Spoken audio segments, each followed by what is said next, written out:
Panjatkan puji syukur kita atas kehadiran Allah Subhanahu wa taala yang mana dengan rahmat dan hidayahnya kita bisa berkumpul di tempat yang mulia ini. Salawat serta salam tak lupa juga kita aturkan kepada Nabi kita Muhammad SAW yang saya muliakan, Murabbi Mahat Al-Fuqaha Mendalam Al-Ustaz Muhammad Isa, yang saya muliakan Al-Ustaz Muhammad Ilham, dan saya sayangi hadirin hadirat teman-teman yang berbahagia.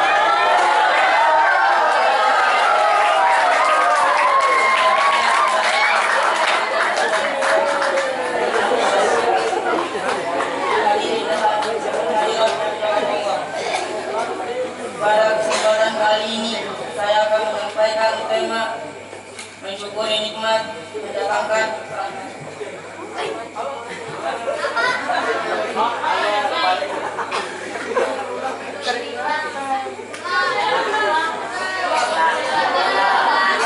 mensyukuri nikmat mendatangkan rahmat.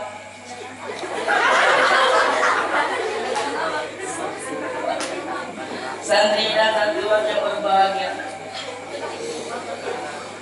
bersyukur menjadi sebuah kewajiban kita sebagai orang beriman, karena tak ada barang sedikit pun dari hidup yang kita lalui terlepas dari nikmat Allah Subhanahu wa taala, bukan setiap saat, setiap menit, bahkan setiap detik.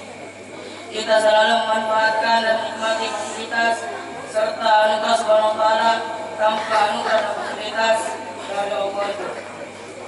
Dapatkah jantung kita berdetak, darah yang mengalir, mata kita melihat, telinga kita mendengar? Betapa besar anugerah dan nikmat Allah dari mulai yang terkecil sampai yang besar, dari yang terlihat mata maupun tak terlihat, yang hanya dapat dijangkau dan tidak mau rasa mata hati. Andai kita mencoba untuk menghitung anugerah dan nikmat Allah, tentu kita tidak akan mampu menghitungnya.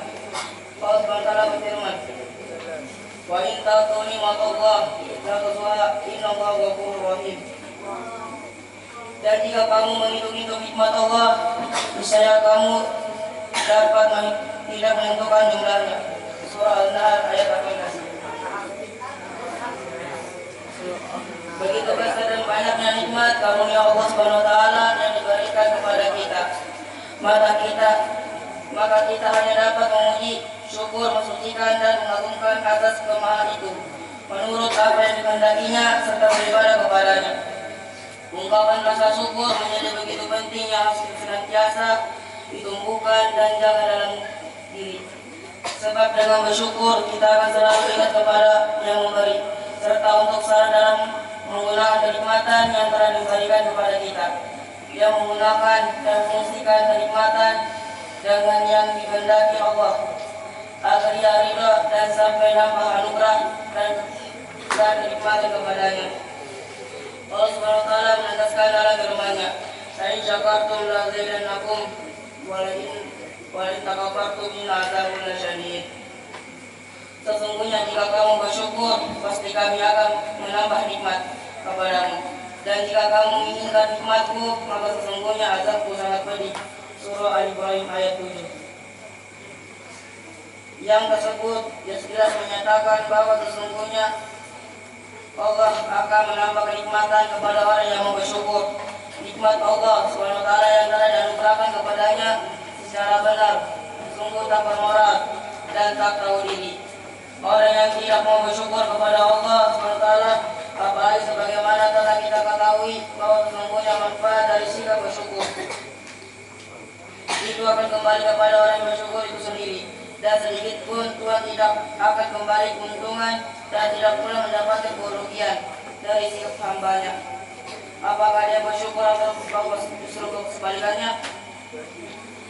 Oleh sebab itu, sebagai makhluk yang dhaif, harus pandai-pandai bersyukur dan mengabdi serta beribadah kepadanya.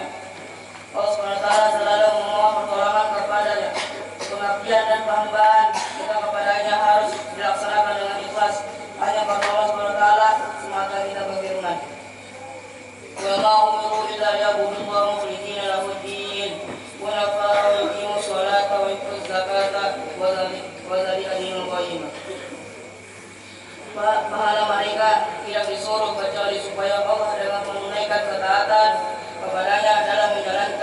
agama dengan lurus.